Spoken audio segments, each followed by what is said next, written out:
하나님 말씀 보겠습니다. 하나님 말씀은 신약성경 갈라디아서 1장입니다. 갈라디아서 1장 1절부터 5절까지만 보겠습니다. 사람들에게서 난 것도 아니요 사람으로 말미암은 것도 아니요 오직 예수 그리스도와 그를 죽은 자 가운데서 살리신 하나님 아버지로 말미암아 사도된 바울은 함께 있는 모든 형제와 더불어 갈라디아 여러 교회들에게 우리 하나님 아버지와 주 예수 그리스도로부터 은혜와 평강이 있기를 원하노라. 그리스도께서 하나님 곧 우리 아버지의 뜻을 따라 이 악한 세대에서 우리를 건지시려고 우리 죄를 대속하기 위하여 자기 몸을 주셨으니 5절은 함께 읽겠습니다. 영광이 그에게 세세토록 있을지어다. 아멘.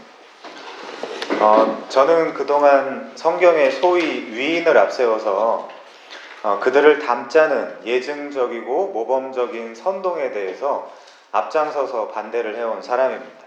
당연히 지금도 반대죠. 유치하게 애들도 아니고 그리고 성경이 위인전은 아니지 않습니까? 이 사람처럼 되자는 식의 웅변에 환멸을 많이 느꼈고 더 중요하게는 그 선동가들이 왜 그렇게 하는지에 대한 그 의도를 누구보다도 잘 알고 있었기 때문입니다. 그러나 사도 바울의 사역과 강론에는 제가 다소 모순적이다라는 말을 듣는다 하더라도 배울 점이 무척이나 많다고 생각합니다. 물론 완전히 다른 각도죠. 예를 들어 동의하지는 않지만 요셉을 본받아서 주어질 결과는 총리입니다. 그러나 바울을 본받아서 주어질 결과는 죽자고 날아드는 돌이죠. 그리고 다윗을 본받아서 돌아올 결과는 이스라엘의 왕이지만 그러나 바울을 본받아서 주어질 결과는 서슬퍼런 작두의 날입니다. 설교자들이 요셉을 닮으라고는 해도 바울을 닮으라고는 잘 안 하죠. 왜냐하면 보여지는 면에서 제일 먼저 본인이 닮아야 되는데 그렇게 하기가 쉽지 않기 때문입니다. 저는 지금 인간 바울을 높이자는 것은 전혀 아닙니다. 물론 그는 객관적으로 대단한 사람입니다. 그러나 그는 우리의 공식적인 사도로서 우리가 앞으로 가야 할 유일한 길과 그 길을 걸어가는 신앙인의 삶이 어떠한 것인지를 아주 조금도 부족함 없이 보여줬다고 생각합니다.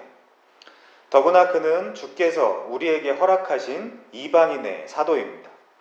사실 우리가 하는 신앙생활의 대부분도 바울이 이미 전에 다 해놓은 말을 곱씹고 읽고 해석하고 묵상하고 암송하고 적용하는 일들에 지나지 않습니다.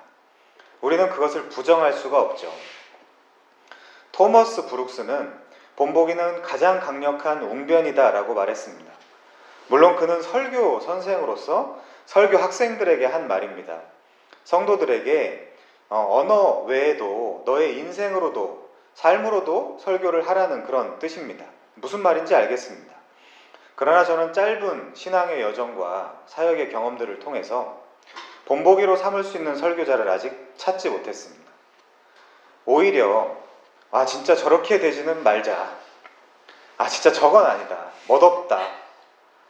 라는 타산지석적인 본보기들은 무척이나 많았지만 신앙의 선배나 선생님 삼고 싶다라고 생각했던 사람은 아직 단 한 사람도 없습니다. 그러나 바울의 신앙 여정은 모든 신자들이 공부하기에 너무나 좋은 선생님입니다.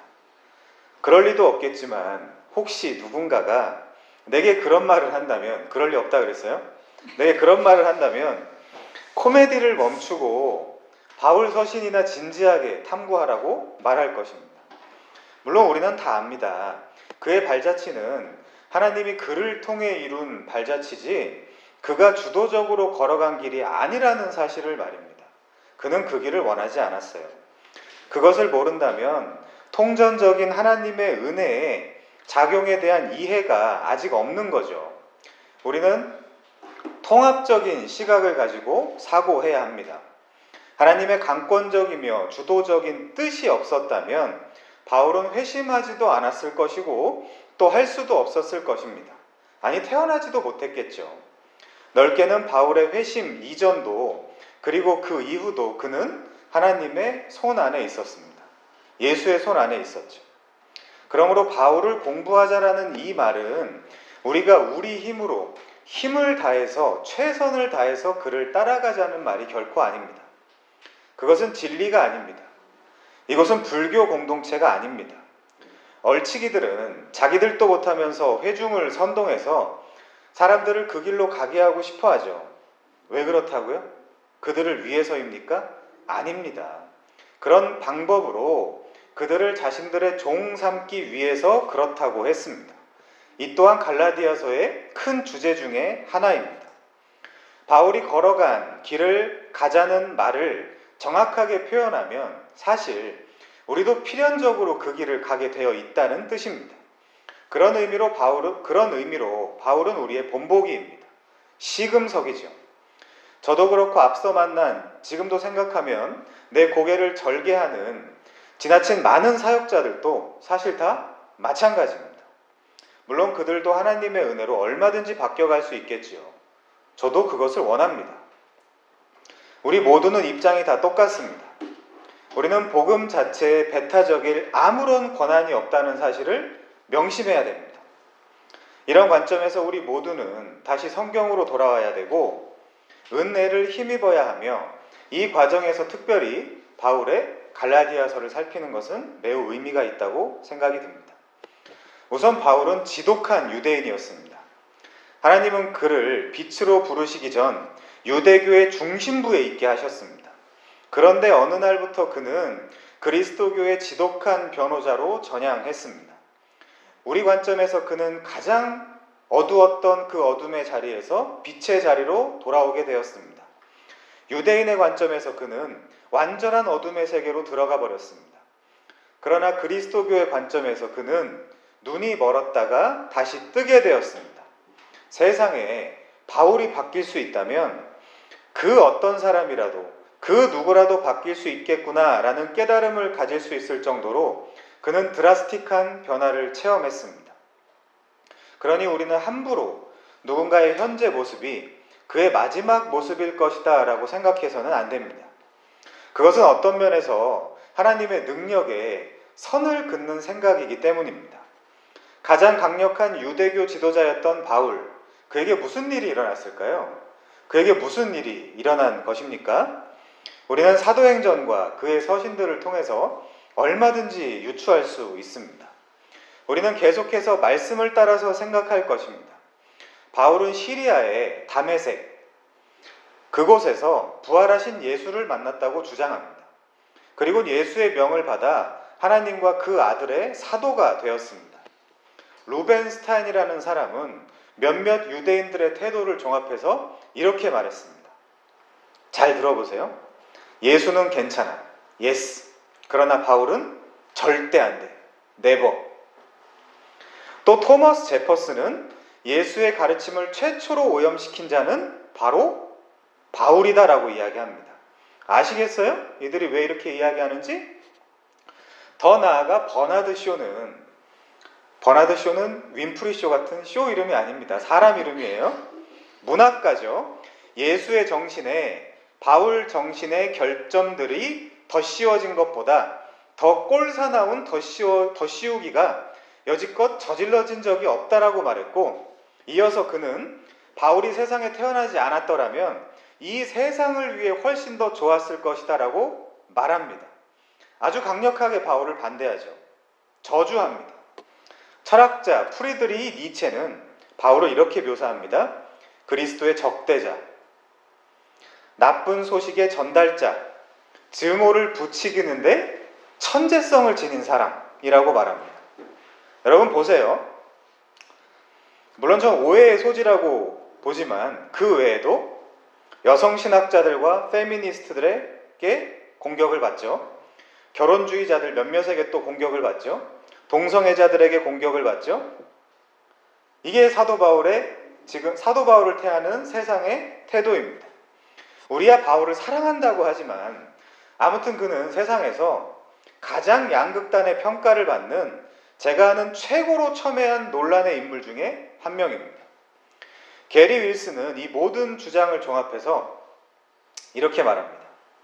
바울은 인간의 마음을 죄로 말미암은 멸망과 숙명이라는 감옥에다가 다 쳐넣고 인간이라는 존재를 인간의 지체 속에 있는 법에 굴복시키고 인간을 육신이라는 덫에 걸리게 함으로써 그 어떤 도덕적 노력이나 종교적 규약을 통해서도 인간들이 이러한 굴레로부터 해방을 될 수 없도록 묶어버렸다.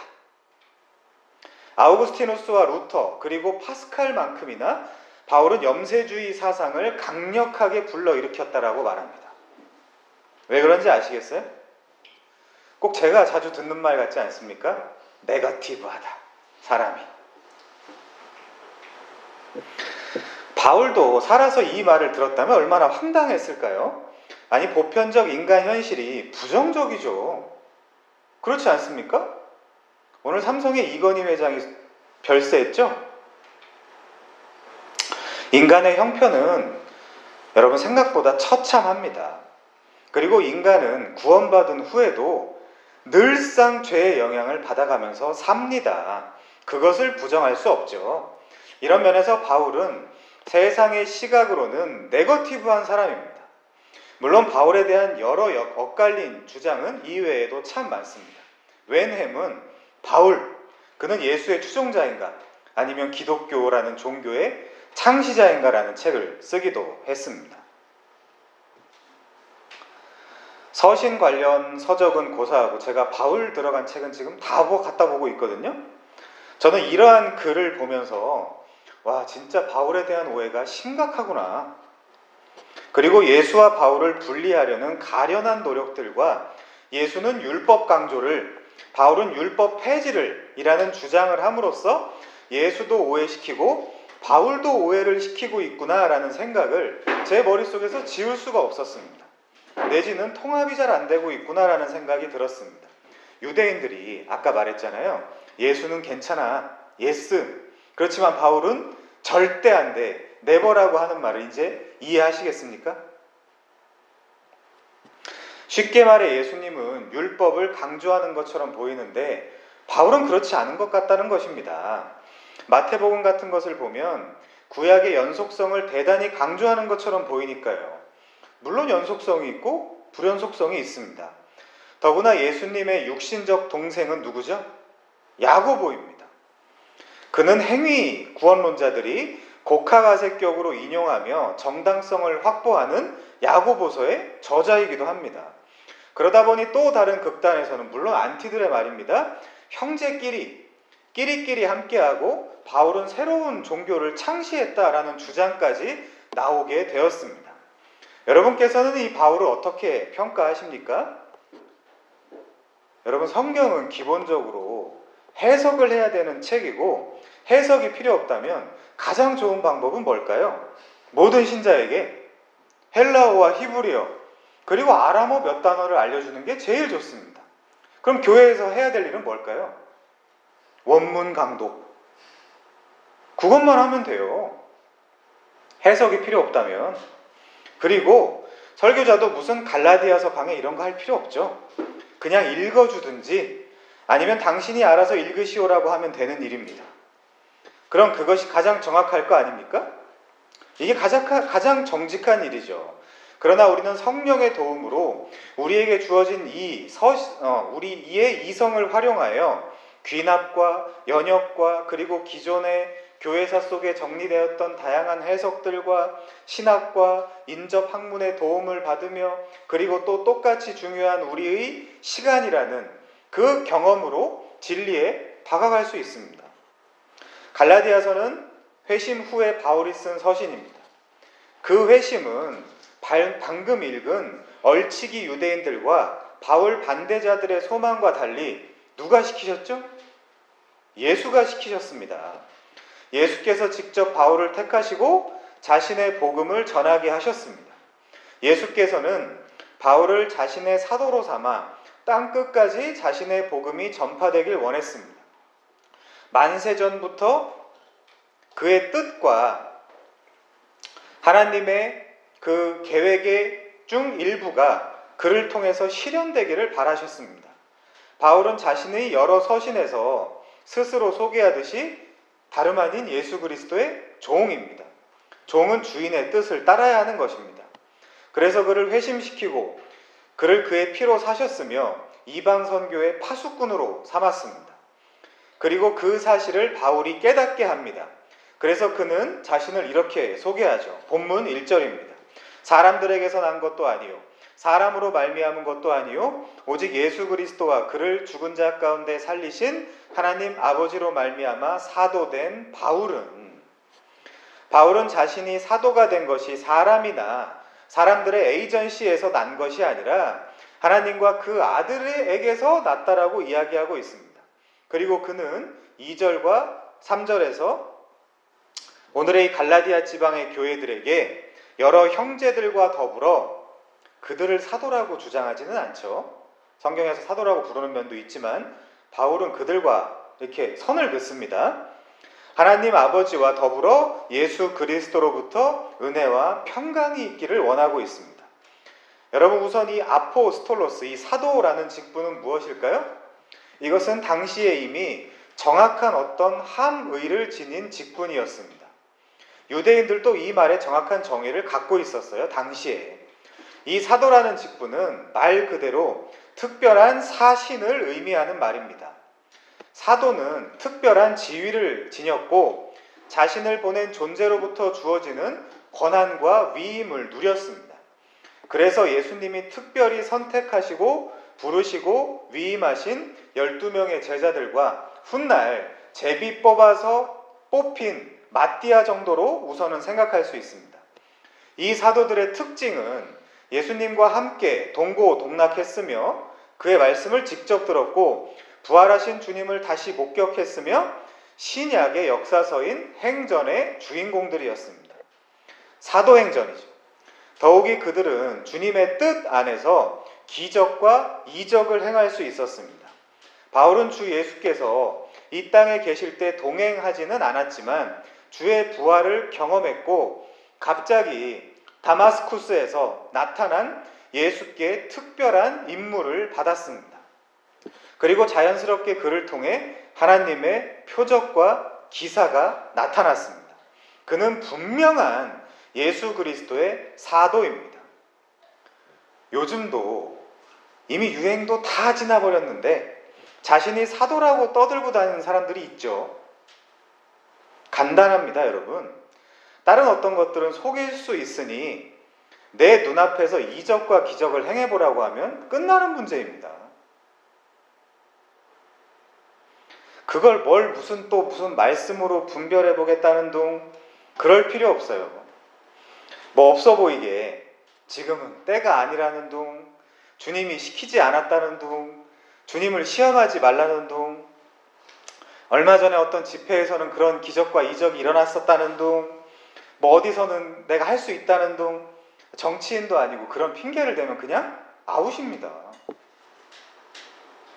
적어도 코로나 정도는 고치며 복음을 전할 수 있어야 신사도 아니겠습니까? 아니면 설교 때 졸다가 죽은 사람 정도는 일으켜 세울 수 있어야죠. 저는 그런 사람들을 만나면 무조건 표적과 기사를 요청해 봅니다. 한 명이라도 했을까요? 못합니다. 못해요. 아니, 증거를 대야지 무조건 자신이 새로이 내지는 여전히 개성되고 있는 사도 중에 한 사람이다라고 이야기하면 저와 여러분들이 와, 짱입니다. 정말 멋있습니다라고 하면서 그 사람을 믿어줘야 되나요? 예수 믿기도 힘든데 너까지 믿어야 돼요, 우리가? 사람들은 정말 잘 속는 것 같습니다.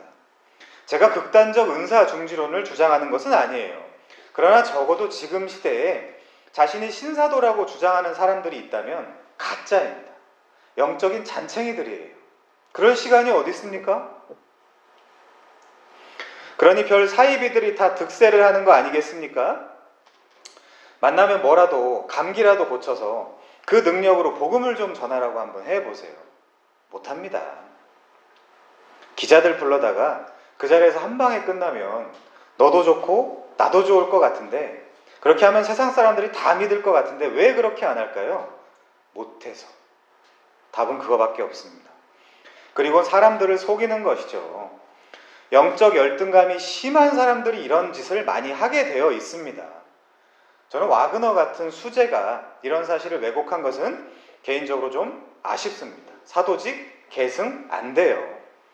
우리 모두는 오히려 광의적 의미의 선지자와 사도격인 성도입니다. 성도면 됐죠. 성도가 심심하다라는 거죠, 지금.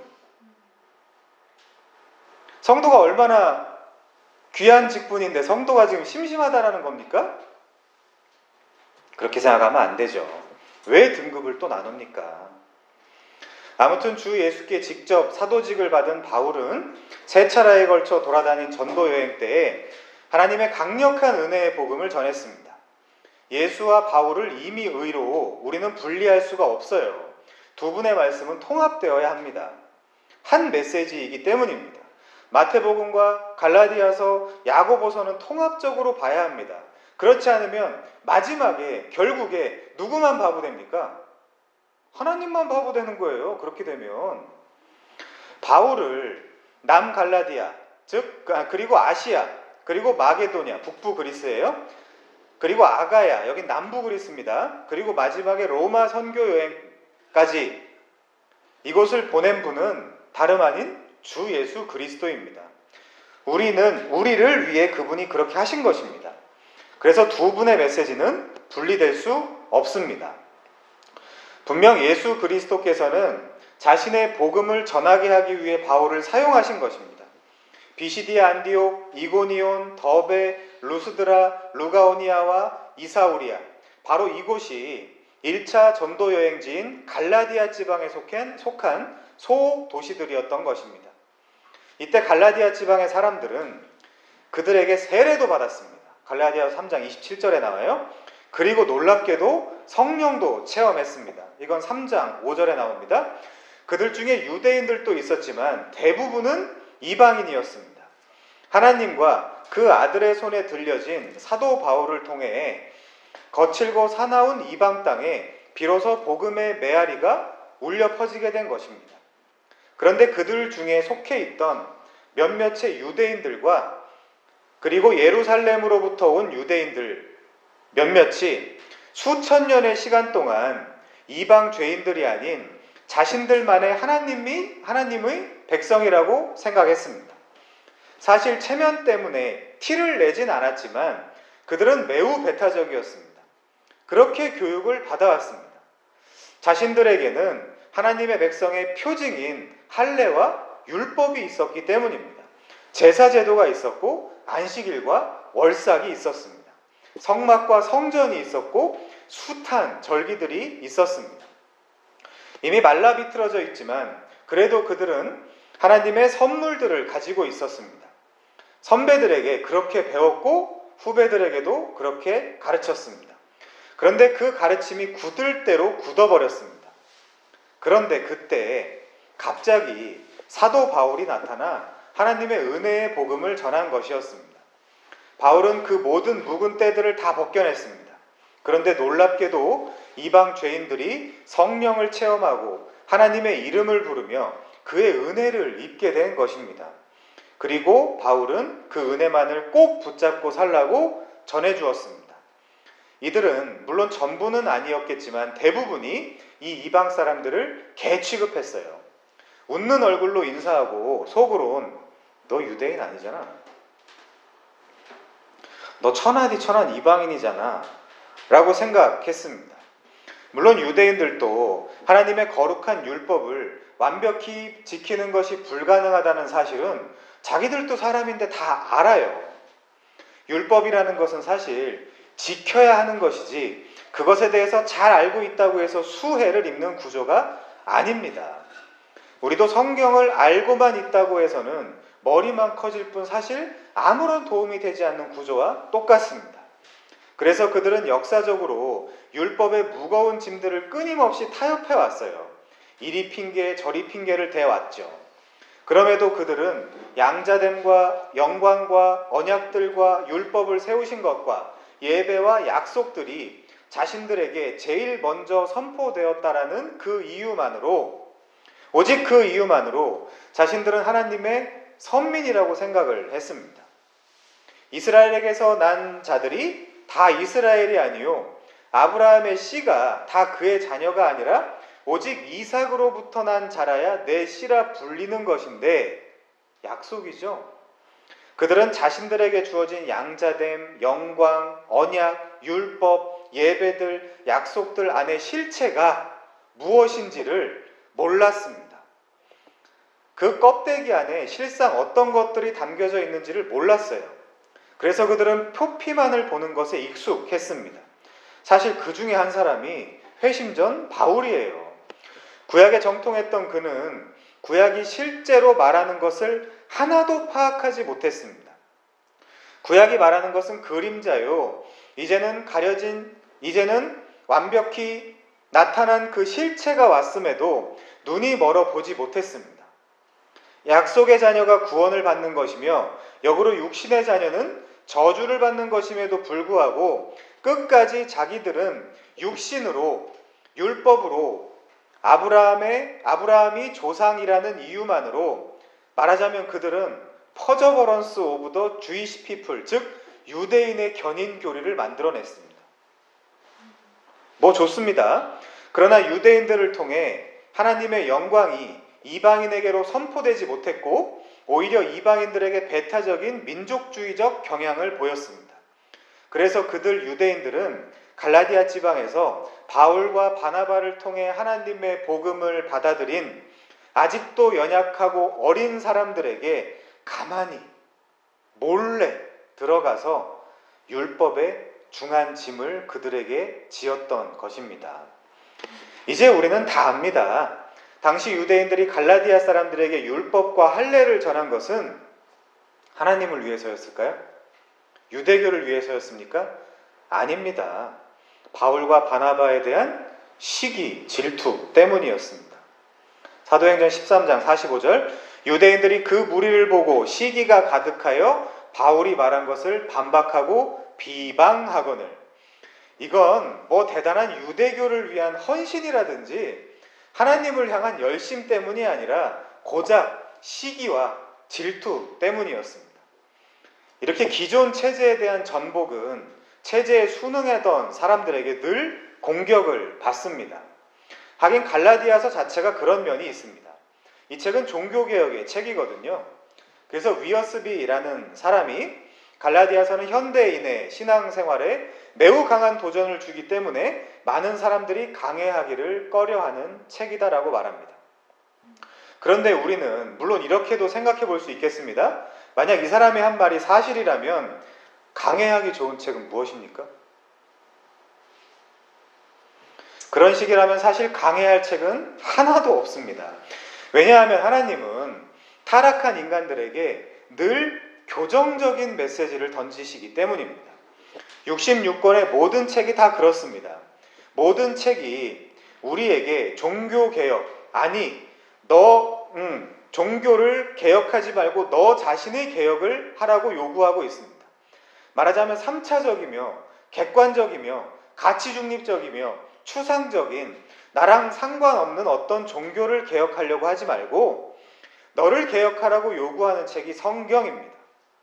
종교라는 마녀를 저기 어딘가에다 만들어 걸어놓고 그것을 두들기면서 나는 괜찮네 하지 말고 나를 살피고 나를 개혁하라고 요구하는 책이 성경 66권입니다.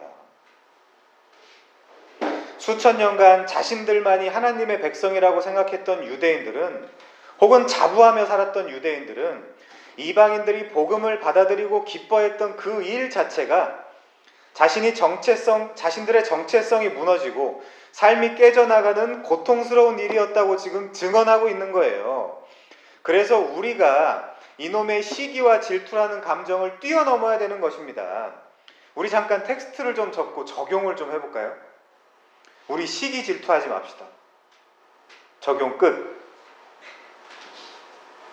아무튼 여기 여러분들도 한때 짬뽕 복음을 갖고 있다가 잡탕 복음, 막 이것도 좋고 저것도 좋고 하는 그런 잡탕 복음을 갖고 있다가, 예를 들면 막 무슨 율법도 지켜야 되고 뭐 안식일도 거룩히 지켜야 되고, 그게 무슨 말인지도 모르면서 안식일을 지키는 게 뭐죠? 명확하게 대답할 수 있는 교인들이 몇 명이나 될까요? 아무것도 하지 말라고 하는데 그게 얼마나 힘든 일인지 아십니까? 여러분처럼 스마트폰에 중독되어 있는 사람들은 안식일을 못 지켜요. 조바심 나서. 안식일은 아무것도 하지 않아야 되는 일을 해야 되는 날이에요. 무슨 말인지 아시겠어요? 그게 얼마나 무거운 일인지 아시겠냐고요.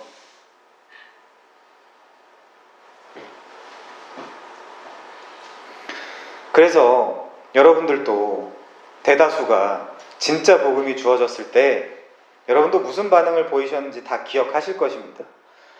반발과 반문과 그 최대한의 성경 지식을 끌어들여서 복음을 전하는 사람을 어떻게든 무너뜨려 보고 싶었던 그 자신의 그 심리 다 경험했던 것들 아닙니까, 여러분? 근데 유대인들의 이야기는 그것보다 더합니다. 요한복음 4장의 사마리아 여자가 그토록 비참한 삶을 살고 있으면서도 그에게 남은 마지막 한 줄기의 자존심은 종교적 자존심이었어요. 우리도 종종 교회에서 교회 깡패들을 만납니다. 이들은 세상에서는 잔챙이여도 교회에서는 갱스터예요. 도대체 밖에서는 아무것도 아닌데 교회에서는 저승사자입니다. 종교적 허울로 자신을 칭칭 감고 있는 것입니다. 뱀이 또아리 튼다 그러죠. 전 꼭 그 생각이 나요. 때로 이들은 무소불위의 권력을 휘두릅니다. 왜? 거기서 그거밖에 할 게 없거든요. 마찬가지로 이 북쪽 여자는 우리 조상들은 이 산에서 예배하였는데 자기가 지금 죽게 생겼는데 자기가 지금 그 삶 자체가 아닌데 종교적인 언어를 얘기하는 거 보세요. 우리 조상들은 이 산에서 예배하였는데 당신들의 말은 예배할 곳이 따로 있다고 하더이다 라며 그 초라한 삶 가운데서도 그 종교적 명분만은 꼭 자기가 챙겨갖고 싶다라고 이야기하는 것과 같습니다. 명분과 당위라도 남유다 사람들을 이겨보고 싶었던 거예요. 왜요? 그게 그녀에게 남은 유일한 자존심이었다니까요. 그런데 예수께서는 그녀에게 여자야, 그거 아니야. 너 그럴 필요 없어. 너의 거짓 남편들, 네가 의지하는 그런 거짓 남편들 그런 거 다 말고 진짜 남편을 만나면 끝나는 일이다라고 답하십니다. 말하자면 그분은 진리를 알지니 진리가 너를 자유롭게 할 것이다 라고 말하십니다. 그러면 너 물들어 다시 올 일 없다 라고 말씀하십니다. 그녀도 우리도 이 종교적 허울을 벗어야 돼요. 우리에게 더 씌워야 할 것은 하나님의 은혜 말고는 없습니다. 그 고귀한 자유의 현실을 그토록 처맞고 밥 굶고 파선당하고 헐벗고 조롱당하고 비웃음당했던 바울이 이렇게 표현해요. 우리가 이 보배를 질그릇에 가졌으니 이는 심히 큰 능력은 하나님께 있고 우리에게 있지 아니함을 알게 하려 함이라. 주옥 같습니다. 능력은 우리에게 있는 게 아니라 하나님께 있는 거죠. 우리가 사방으로 우겨쌈을 당하여도 쌓이지 아니하고 답답한 일을 당하여도 낙심하지 아니하며 박해를 받아도 버림받지 아니하며 거꾸러뜨림을 당하여도 망하지 아니하고 우리가 항상 예수 죽음을 몸에 짊어짐은 예수의 생명이 또한 우리 몸에 나타나게 하려 함이라. 이게 진짜 자유예요. 마그나 카르타, 기독교인이 가져야 될 자유. 이렇게 설명하면 갖고 싶지 않은 사람 정말 많을걸요?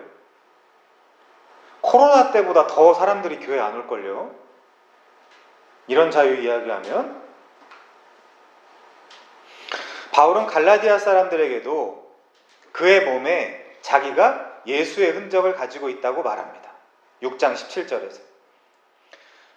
예수와 바울의 사역이 그렇듯 두 분은 가는 곳마다 가난한 자에게 아름다운 소식을 전했습니다. 마음이 상한 자를 고치며 포로된 자에게 자유를, 갇힌 자에게 노임을 선포하며 여호와의 은혜의 해와 우리 하나님의 보복의 날을 선포하며 슬픈 자들을 위로했습니다. 그래서 시온에서 슬퍼하는 자에게 화관을 주어 그 죄를 대신하며 찬송의 옷으로 그 근심을 대신하시고 그들이 의의 나무 곧 여호와께서 심으신 그 영광을 나타낼 자라 일컬음을 받게 해 주셨습니다. 부요한 분께서 가난한 자들에게 진정한 부요가 뭔지를 선물하신 것입니다. 그럼 우리가 남들 눈 피해서 또 목마르게 할 그 물을 뜨러 다닐 필요가 없다라니까요. 여기 이사야 61장 1절에서 제가 가장 사랑하고 주목하는 단어가 바로 자유입니다. 자유. 이건 진짜 수준이 되는 사람밖에 못 누려요. 저는 갈라디아서를 통해서 여러분들이 이걸 진짜 배웠으면 좋겠어요. 자유.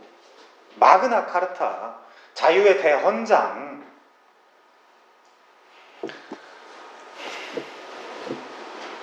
그분은 포로된 자에게 자유를 주셨죠. 그 자유를 사마리아 여인에게도 주셨습니다. 그리고 갈라디아 사람들에게도 주셨어요. 그리고 이 하나님은 사도 바울을 통해 우리에게 자유를 주고 싶어 하십니다. 자유가 얼마나 좋은 것입니까? 물론 이 자유는 아니지만 자유가 아니면 죽음을 달라는 사람들도 있습니다. 그들이 누굽니까? 자유를 맛본 사람들입니다. 여러분 정말 자유를 맛보셨습니까? 내지는 지금 자유롭게 사십니까? 자유로우세요? 아니면 이것저것에 묶여 살고 있지는 않습니까? 여러분들이 저 이제 자유롭게 살 거예요 라고 하면 교회들은 걱정해요. 물론 자유가 뭔지도 모르는 방종주의자들 때문에 그렇다고 저는 생각하고 싶습니다. 그럼에도 여러분 교회는 자유를 전해주는 곳이에요. 성도들을 묶는 곳이 아니라 자유의해를 선포하는 곳입니다. 방종의 위험은 교회가 감수해야죠. 방종도 자유자로 가기까지 거쳐야 할 어느 한 단계에 지나지 않아요. 진짜 성도는 방종의 자리에서도 다시 돌아오게 되어 있습니다. 방종도 경험해봐야죠. 그런데 예수의 뜻을 전하기 위해 보냄받은 사도 바울의 반대자들은 이 갈라디아 사람들을 되려 다시 마음이 상하게 하고 가진 부요를 빼앗아서 가난하게 하고 노인자들을 다시 포로로 만들며 그들의 기쁨을 한숨으로 대체했으며 찬송을 되려 근심으로 바꾸어 버렸습니다. 자유를 다시 빼앗고 있어요. 큰일 났습니다. 은혜로 시작해서 육체로 마치게 생겼어요. 갈라디아 지역에서 다시 안디옥으로 돌아온 바울에게 이러한 소식이 들립니다. 그는 참을 수도 없고 참아서도 안 되는 일이었습니다. 그래서 바울은 격앙된 감정으로 붓을 든 것입니다. 사람들은 자꾸 착각합니다. 주 예수 그리스도께서 여러분에게 어떤 무거운 짐을 줄 거라고 착각하는 것 같아요. 그리고 그 짓을 교회라는 이름으로 포장된 종교 점포에서 하고 있습니다. 사실 자기들의 꿈을 이루려 말씀을 왜곡해서 그 독을 어리고 여린 무식한 성도들에게 살포하고 있으면서도 갈라디아 교인들과 현대 교인들은 그 사실을 그리고 그 위험을 잘 깨닫지 못하고 있습니다. 좋은 게 좋은 것이라고 합니다. 유대교나 그리스도교나 둘 다 결국 하나님을 섬기자는 건데 뭘 자꾸 따지자고 합니다. 그러니까 헷갈리죠. 유대교가 맞는지 그리스도교가 맞는지 잘 모릅니다. 바로 그때 우리는 갈라디아서로 돌아와야 합니다. 여기 답이 있습니다. 갈라디아서는 그저 바울의 편지가 아니라 이걸 강조해야 돼요. 예수께서 바울을 통해 죄와 사망의 종놈으로 종교에 묶인 가련한 영혼들에게 자유와 노임을 선포해 주기 위한 서신인 것입니다. 그래서 그는 자신의 사도권을 변호하는 거예요. 자기가 잘났다는 것이 아닙니다. 바울도 그런 거에 관심 없어요. 바울은 인간적으로 자신을 높이려는 것이 아니라 자신의 서신들에서 안 해도 될 사도권 논쟁의 카드를 꺼내는 것은 이 복음 전쟁은 반드시 승리해야 하는 문제이기 때문에 그렇습니다. 처음에 바울이 갈라디아 지방을 방문했을 때 몸이 매우 아팠다는 것이 갈라디아서의 내증이에요. 4장 13절. 그런데도 갈라디아 사람들은 그를 하나님의 천사처럼 여기고 대접했습니다. 안질이 있었다는 게 학계의 정설인데 아무튼 눈의 연약함 때문에 너무 고통을 당하자 계속 눈물이 흘렀다 그래요. 얼마나 힘들었겠습니까? 더럽고 불편하고. 그렇게 고통을 당하자 심지어 갈라디아 사람 중에 몇몇은 눈이라도 빼줄 것처럼 달려들었다라고 내증하고 있습니다. 이 서신 안에. 왜 그랬을까요? 하나님의 은혜의 복음이 그들에게 너무나 기뻤기 때문입니다. 죽어도 여한이 없었습니다. 눈을 아무에게나 빼줄 수 있습니까, 여러분? 그럴 수 없습니다. 그런데 갈라디아 사람들은 그런 마음을 실제로 품었었다니까요.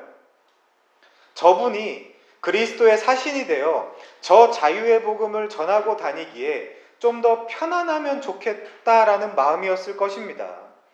우리 복음을 받은 자들도 사실 다 그런 마음을 가진 적이 있죠. 하나님께 뭐든 다 드리고 싶었습니다.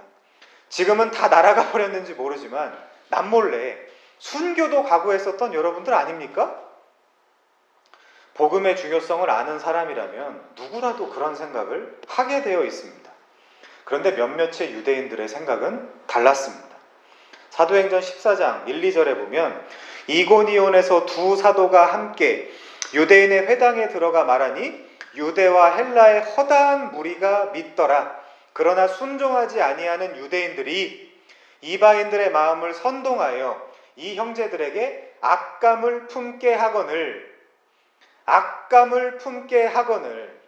좀 더 볼까요? 3절도 두 사도가 더 오래 있어 주를 힘입어 담대히 말하니.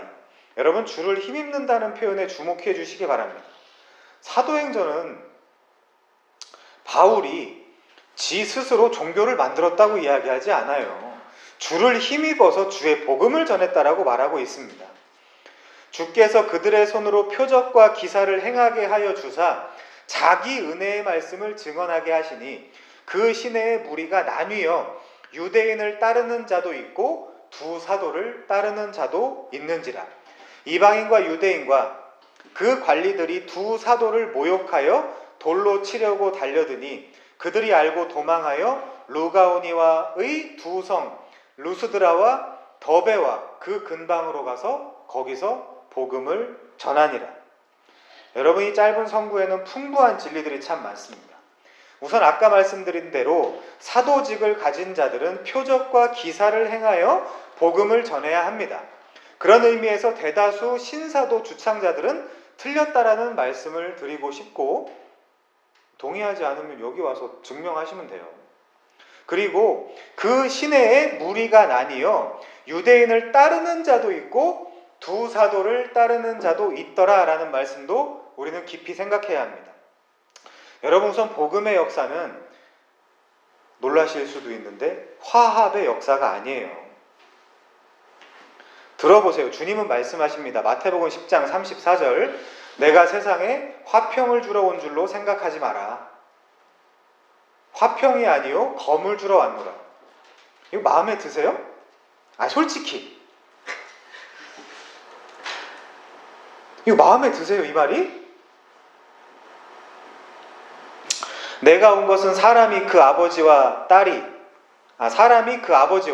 딸이 어머니와 며느리와 시어머니와 화평하게 하러 왔다고요?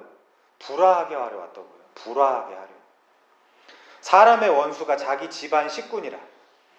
이거 뭐 해석학적 막 고개하면서 이거 해석할 필요 있는 성구인가요? 없어요. 아버지나 어머니를 나보다 더 사랑하는 자는 내게 합당하지 아니하고 아들이나 딸을 나보다 더 사랑하는 자도 내게 합당하지 아니하며 또 자기 십자가를 지고 나를 따르지 아니하는 자도 내게 합당하지 아니하니라. 자기 목숨을 얻는 자는 잃을 것이요 자기를 위하여 자기 목숨을 잃는 자는 얻으리라. 코로나 말고 이게 계속 교회에서 얘기가 된다면 몇 명이나 남을까요? 코로나는 아무것도 아니라니까. 코로나는 그냥 지나가는 거잖아요. 근데 이 선구가 지나가요? 복음으로 이 세상 모두가 화합하리라는 것은 WCC의 소망이에요. 인간의 소망입니다. 그건 종교다원론자들의 주장이죠. 그럴 수 없습니다. 창세기 1장은 빛과 어둠이 나뉘는 것을 시작으로 조목조목 나뉘어지는 나눔의 역사를 그려냅니다. 그리고 가인과 아벨의 나눔을 시작으로 십자가에서의 두 강도의 나뉘어짐까지 인간의 역사는 복음을 기준으로 늘상 나뉘어지는 나눔의 역사입니다. 하나는 낙원에 들어갔고 하나는 낙원에 들어가지 못했어요. 밭에 있다가 천국 갔고 하나는 거기서 죽었어요. 우리의 오늘 이 이방인의 사도도 믿지 않는 자와 멍에를 함께 매지 말라면서 의와 불법의 대조, 빛과 어둠의 대조, 그리스도와 벨리알의 대조, 믿는 자와 믿지 아니하는 자의 대조, 하나님의 성전과 우상의 대조, 그리고 정함과 부정함의 대조를 말하며 모두가 결코 화합할 수 없다는 나눔의 현실을 차근차근 설명하고 있습니다. 그런데 놀라운 것은 복음을 받은 자들끼리는 화합하게 되어 있죠. 더 똘똘 뭉치게 되어 있습니다. 왜? 땅의 가족관계가 아니라 영원한 하늘의 가족관계로 묶이기 때문입니다. 이 갈라디아 사람들은 에베소 사람들과 더불어 육체로는 이방인이요 손으로는 육체에 행한 할례를 받는 무리라 칭하는 자들로부터 할례를 받지 않은 무리라 칭함을 받은 자들이라는 비웃음을 당했습니다. 어려운 말이죠. 할례 받은 사람들이 니들은 할례도 못 받은 개들이잖아 라고 비웃었다라는 뜻입니다. 그래서 너희들도 할례를 받아야 한단다. 우리처럼. 우리 부럽지? 우리는 하나님의 백성이야. 그냥 들어와. 할례 받고 율법 지키면 너희들도 하나님의 백성이 될 수 있어.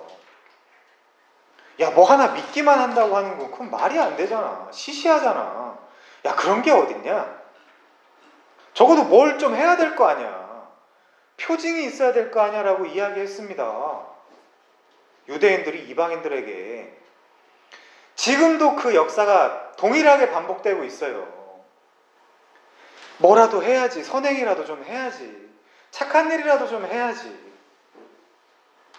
11조도 하고 뭐 안식일도 거룩하게 지키고 아니 뭐라도 해야 니네가 예수 믿는다라고 이야기할 수 있는 사람들이지. 그렇게 뻔뻔하게 아무것도 안 하고 앉아가지고 그 이야기예요 이게.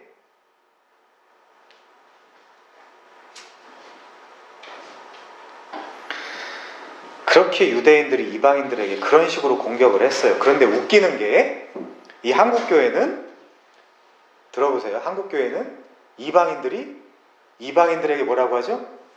율법을 지켜야 된다고 이야기하고 있어요. 이게 얼마나 코미디입니까? 유대인들이 이방인에게 하는 건 그렇다 쳐요. 근데 이방인들이 이방인들에게 이걸 권력의 도구로 삼아가지고 율법도 지켜야지 라고 이야기하고 있다니까요. 바울은 이방인들에게 뭐라고 하는데요? 율법 없는 이방인들 이렇게 표현하는데 우리가 시내산에 가서 율법을 받은 적이 없잖아요. 그러니까 얼마나 이게 말장난이고 한심합니까? 이들 갈라디아 사람들은 사실상 그리스도 밖에 있었고 이스라엘 나라 밖의 사람입니다. 약속의 언약들에 대해서는 외인이요 세상에서 소망이었고 하나님도 없는 자였어요. 갈라디아 교회, 에베소 교회, 그리고 지금 우리 한국 교회 모두 이방인입니다. 그런데 바울은 그런 우리 모든 이방인들에게 이렇게 말합니다. 에베소 2장 13절. 이제는 전에 멀리 있던 너희가 그리스도 예수 안에서 그리스도의 피로 가까워졌느니라. 그는 우리 화평이신지라 둘로 하나를 만드사 원수된 것 곧 중간에 막힌 담을 자기 육체로 오시고 법조문으로 쓴 계명의 율법을 폐하셨으니. 율법을 폐하셨대요. 사도 바울이 제1호 율법 폐기론자입니다. 사도 바울이 이걸 분명히 하고 넘어가야 선생님 혹시 율법 폐기론자 아니세요? 이런 얘기를 안 해요. 제가 율법 폐기론자가 아니고요. 저는 사도 바울의 제자인데 우리 선생님이 율법 폐기론자예요. 라고 이야기하면 끝나는 문제예요.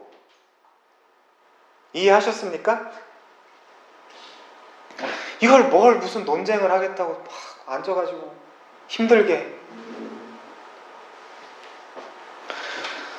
이제 더 잘 아시겠죠? 아까 유대인들이 예수님은 괜찮지만 사도 바울은 절대 안 된다고 한 말. 그러니까 학자들도 사실 미칠 노릇이죠. 학문적으로 이걸 접근하면 당연히 통합이 안 됩니다. 책 한 권씩 접근을 하면 당연히 통합이 안 돼요. 그러니까 학자들도 이랬다가 저랬다가. 아니 근데 저는 이런 생각도 있어요. 무슨 편지를 학문으로 접근하냐? 나 이런 생각도 좀 있어요.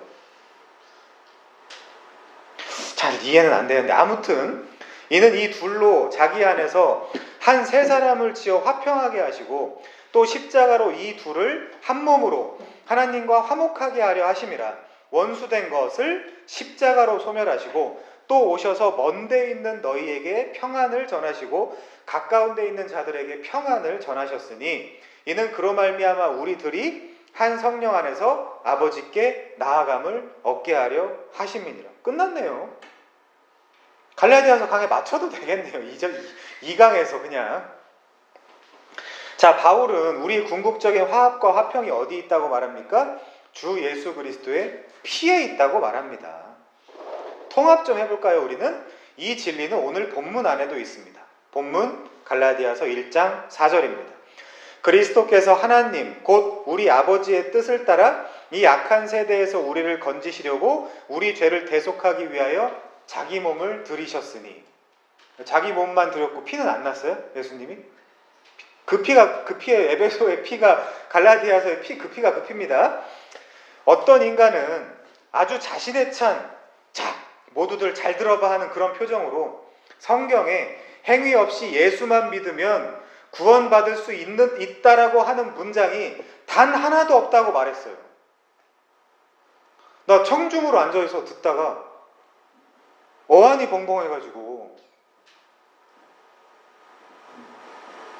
아니 저는 하루 종일 찾아드릴 수 있을 것 같은데요. 지금도 길죠. 근데 지금도 기니까 이제 곧 마쳐야 되는데 저한테 시간을 주시면 하루 종일 찾아드릴 수 있을 것 같아요. 이 정도는. 그런 류의 주장은 갈라디아서를 통해 비춰보면 다음 주에 살펴볼 뭐죠? 헤테론 유앙겔리온 다른 복음입니다. 다른 복음이에요.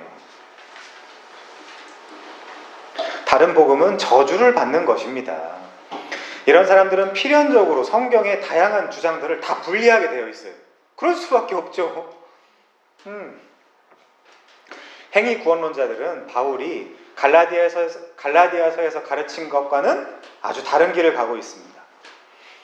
바울은 이 예수의 자기 몸을 주심의 결과에 대해서 다른 서신에서 이렇게 계속 논증합니다. 그러므로 이제부터 너희는 외인도 아니요 나그네도 아니요 오직 성도들과 동일한 시민이요 하나님의 권속이라. 너희는 사도들과 선지자들의 터 위에 세우심을 입은 자라. 그리스도 예수께서 친히 모퉁이 돌이 되셨느니라. 그 안에서 건물마다 서로 연결하여 주 안에서 성전이 되어가고. 성전 요거 하나밖에 없어요. 너희도 성령 안에서 하나님이 거하실 처소가 되기 위하여 그리스도 예수 안에서 함께 한 성전으로 지어져 가느니라. 하나의 성전이에요. 바로 그렇습니다. 갈라디아서에서 주 예수께서 사도 바울을 통해 우리에게 선언하시는 바른 복음은 다른 복음이 아니라 바른 복음은 오직 믿음, 오직 은혜, 오직 그리스도입니다. 오직이 3개나 있어서 논리학적으로는 말이 안 되지만 강조용법이라고 생각해 주시면 좋을 것 같아요. 사도 바울은 물론 서신들 끝에다가 그 교회, 그 특정한 교회에다가 맞는 윤리적, 도덕적 권면을 하기도 합니다. 그러나 그것은 어디까지나 상황서신으로서의 해당 교회의 필요 때문에 그렇습니다. 저는 여자들에게 교회에서 말하지 말고 잠잠하라거나 기도할 때 머리에 뭘 꼭 쓰고 하라고 적용하는 설교자는 태어나서 한 명도 못 봤어요. 그런 설교자가 있다면 요즘 시대에 정말 간이 크거나 아니면 정신병자에 가까울 것입니다. 그 여자들이 교회에서 다 나가면 몇 명이나 남을까요? 그 여자들이 억지로 교회에 끌고 오는 그 남자들의 수도 무시할 수 없죠. 이런 말 하고 싶지 않지만 교회 망합니다, 그러면. 그러니까 어떤 거는 적용시키고 어떤 거는 적용 안 시키고, 그건 그 권한은 누가 준 거죠? 하려면 다 하든지. 사도 바울은 또 그런 말도 하죠. 입맞춤으로 무난하라고. 그거를 리더럴리 문자 그대로 적용했다가 지금 같은 세상 속에서는 미투 뭐 난리가 날 거예요. 근데 왜 그런 적용들은 안 하죠?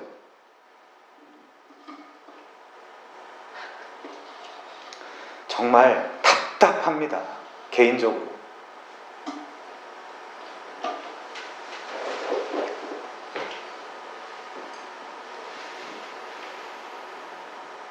한 저명한 학자는 이런 논리를 씁니다.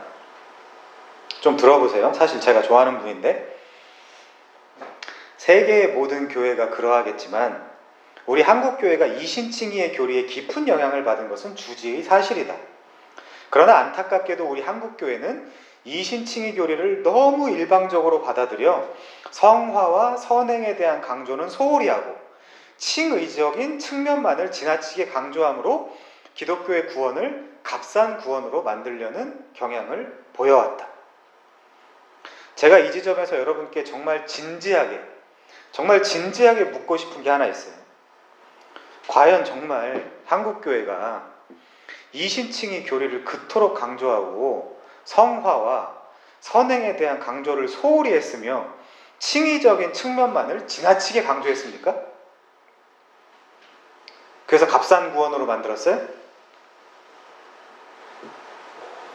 어딘가에 그런 교회가 있다, 그런 논리 말고 혹시 그런 교회가 있으면 저한테 이름 좀 알려주십시오. 한번 가보게. 이거 심각한 문제예요. 여러분 어떻게 생각하십니까? 알려주세요. 그럼 수요일이라도 한번 가보게. 얼마나 그렇게 사람들의 성화와 선행은 얘기 안 하고 순전한 그런 복음만 전하는 교회가 있는지 한번 가볼게요. 제가 가서 판단해 볼게요. 저는 모두가 어디 근원 모르는 큰 착각에 빠져 있는 것 같아요. 도대체 어떤 교회가 그렇게 칭의를 그렇게 강조했단 말입니까? 정말 칭의 복음만 전하는 교회가 한국에 그렇게 많습니까?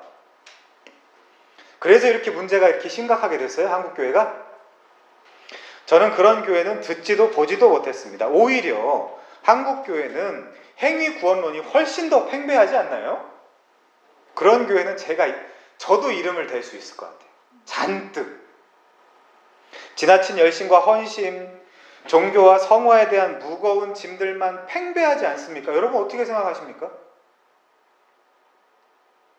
아니, 나처럼 이름 없는 사람도 와, 당신처럼 복음만 전하는 사람 제가 본 적이 없습니다라는 말을 얼마나 많이 듣는지 아세요? 나 같은 사람도 그런데 무슨 한국에 그렇게 순전하게 복음만 전하는 교회가 어디 있다고. 이 선생님은 또 이렇게 말씀하십니다. 한번 들어보세요. 값없이 은혜로 구원을 받았으니 신자의 선행, 행함은 있어도 되고 없어도 되는, 그리하여 구원과는 아무런 관련이 없는 첨가물 정도로 간주하거나 신자의 상급론에 종속시켜버리거나 혹은 구원받은 사람은 당연히 선행의 열매를 맺을 수밖에 없다는 식으로 오해하는 경향마저 있었다. 그 결과가 무엇이었겠는가? 한국교회, 아니 한국사회의 도덕성과 윤리성은 사실 심각한 수준에 있는 것이 맞습니다. 청문회 이런 것들 보면 기가 차죠. 대놓고 그냥 거짓말을 하더라고. 그냥 와, 진짜. 근데 그런 사실은 누구도 부인하지 않을 거예요. 그러나 그것이 과연 칭의 교리만을 전한 그 교회들 탓으로 돌려야 됩니까? 그 탓을? 이거 황당한 얘기예요. 저는 완전히 핀트가 어긋났다고 생각합니다. 당연히 구원 자체의 선행은 있어도 되고 없어도 되죠. 아니 지금 무슨 소리를 하는 거예요? 구원 자체의 선행은 있어도 되고 없어도 되죠. 이걸 분명하게 하고 지나가야 된다니까요. 이분 말을 그럼 바꾸면 선행이 그럼 구원에 영향을 미친다는 말 아닙니까? 구원에는 선행도 필요하지도 않습니다. 우린 이 점을 분명히 해야 합니다. 그러면 강도는 왜 구원받았어요? 십자가 옆에 있는 강도는. 그러면 하나님이 아들 예수를 이 땅에 보내시기 전에 인간의 선행만으로 구원하실 방법을 찾으시면 되지. 뭐하러 아들을 굳이 이 세상에 보내서 채찍 맞고 침뱉음 당하고 십자가에 못 박히고 하는 그런 일을 당하게 하시냔 말입니다. 또요, 구원받은 사람은 당연히 선행의 열매를 맺을 수밖에 없는 식으로 오해하는 경향마저 있었다. 아니, 당연한 거 아닙니까? 구원받은 사람은 선행의 열매를 맺을 수밖에 없는 길로 가게 되어 있죠. 그럼 제가 신자가 선행을 어떻게 할 수 있습니까? 라고 물으면 사람들은 뭐라고 얘기하겠어요? 성령의 힘으로 가능합니다라고 이야기하겠죠? 그럼 제가 이렇게 질문합니다. 그럼 성령은 누구에게 주어집니까? 라고 물으면 신자들에게만 주어집니다라고 말하겠죠? 이게 뭡니까? 이게 무슨 말장난입니까? 이해하셨어요? 그리고 왜 이런 말이 갈라디아서 주석에 있어야 됩니까? 왜? 그러니까 제가 느끼기에 도덕 윤리 강박증이 사람들이 심각하구나. 아니, 갈라디아서에 뭐하러 야고보서에다 그걸 써놨다 그러면 좀 마음은 안 들어도 그래, 그럴 수 있겠다라고 하는데 이걸 갈라디아서 주석에다가 왜 이걸 써놨냐고. 참 이상해요. 이런 게 문제예요. 세상에 어떤 교회가 이신칭의만을 강조해서 인간의 행위를 약화시키고 복음을 도리어 오해하게 만듭니까? 여러분, 제 질문해 볼게요. 진정한 행위, 즉 믿음의 행위는 누구에게서, 어디에서 나옵니까? 신자에게서 나오죠. 신자에게서 나오죠. 그러면 한국교회 교인들이 윤리와 도덕이 쓰레기라면, 한국교회 교인들이 윤리와 도덕이 쓰레기라면 말하자면 저 같은 교역자들은 그럼 이 한국교회를 향해서 뭘 전하면 되겠습니까? 복음 전하면 되죠. 신자를 만들면 될 거 아닙니까? 근데 그거는 다 했으니까 치우고 이제 선행과 성화를 강조하자고요? 그런 교회가 넘쳐난다고요, 한국에? 이거는 결론은 뭐예요? 믿음이 없는 거라니까요. 믿음이 없는 거라니까요. 성화와 선행이 없는 게 아니라 믿음이 없는 거예요. 행위가 없는 게 아닙니다. 믿음은 포괄적인 거예요. 전 인격에 영향을 미칩니다. 믿음이 행위를 만들어내지 행위가 믿음을 만들어내지 않습니다. 이거 외우세요, 그냥. 믿음이 행위를 만들어내지 행위가 믿음을 만들어내지 않아요. 이 순서는 우리가 분명히 하고 지나가야 합니다. 이게 갈라디아서예요. 어렵지 않습니다. 바울이라고, 아니 세계 최고의 도덕과 윤리와 율법을 소유한 자가 남들 행위 걱정 때문에 갈라디아서에서 복음만 전했겠습니까? 말이 안 되잖아요. 사실 성도는 율법을 지키는 게 아니라 명예를 지키는 것입니다. 내 아빠의 명예, 내 가족의 명예 못 지키면요. 만약 근데 내 아빠의 명예를 내가 자식인데 못 지키면요. 대답해 보세요. 못 지키면요. 어쩔 수 없죠.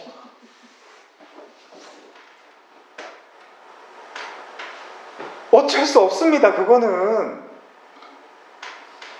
그러나 그 상황 속에서 끼어서 그 고민과 그 갈등과 폭로된 자신의 연약함과 무능함 앞에서 나는 그래도 그리스도만 의지하면서 걸어가겠다, 이 믿음만을 의지하면서 걸어가겠다고 하는 것이 신앙생활입니다.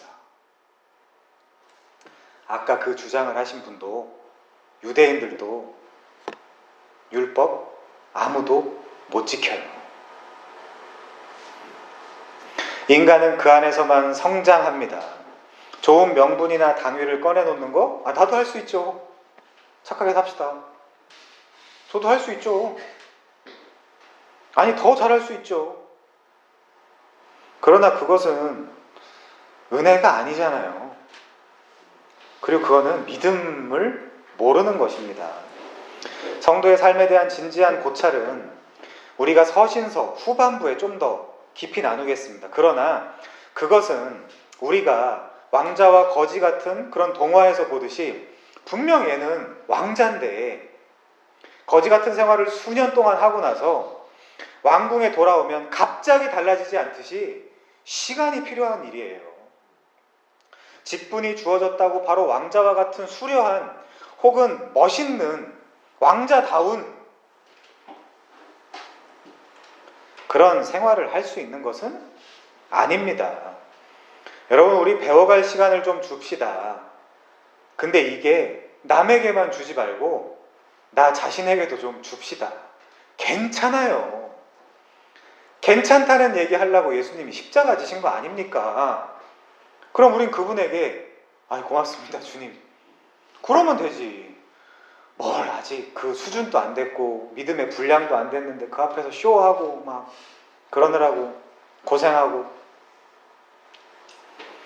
자꾸만 남들 비판하거나 행위가 나오지 않는다고, 삶이 변하지 않았다고 탓하거나 서로 욕하면서 싸우지 좀 말고 좀 더 예수 그리스도를 믿고 그들을 기다려주는 아량을 좀 가져봅시다.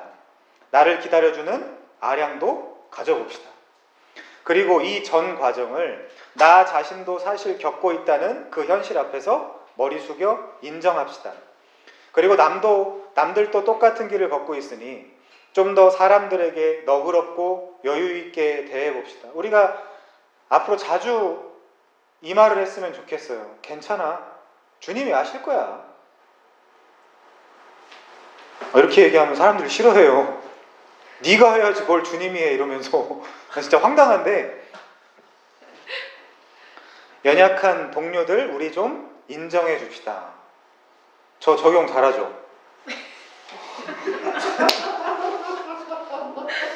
7대3 정도의 사도 바울은 이렇게 우리 이방인들의 사도입니다.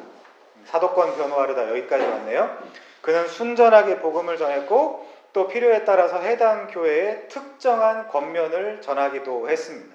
그 권면은 아버지의 아들과 딸로서 명예를 지켜가면서 살라는 부탁이지 율법을 지켜가면서 살라는 부탁이 아닙니다. 그것이 곧 구원이라는 행위를 만들어낼 수 있다고 이야기하는 것이 아닙니다. 그럼 우린 다시 속박으로 들어가고 자유를 놓치게 됩니다. 아까 실컷 깠지만 우리도 광의적 의미에서는 사도가 맞습니다. 아무리 부족하고 꼴사나워도 우리는 우리가 사랑하는 조국교회 안에 소속되어 있습니다. 조국교회가 좀 더 복음에 탄탄히 걸어갈 수 있도록 기도와 응원을 보태면 좋겠습니다. 5절 영광이 그에게 세세토록 있을지어다. 아멘. 기도하겠습니다.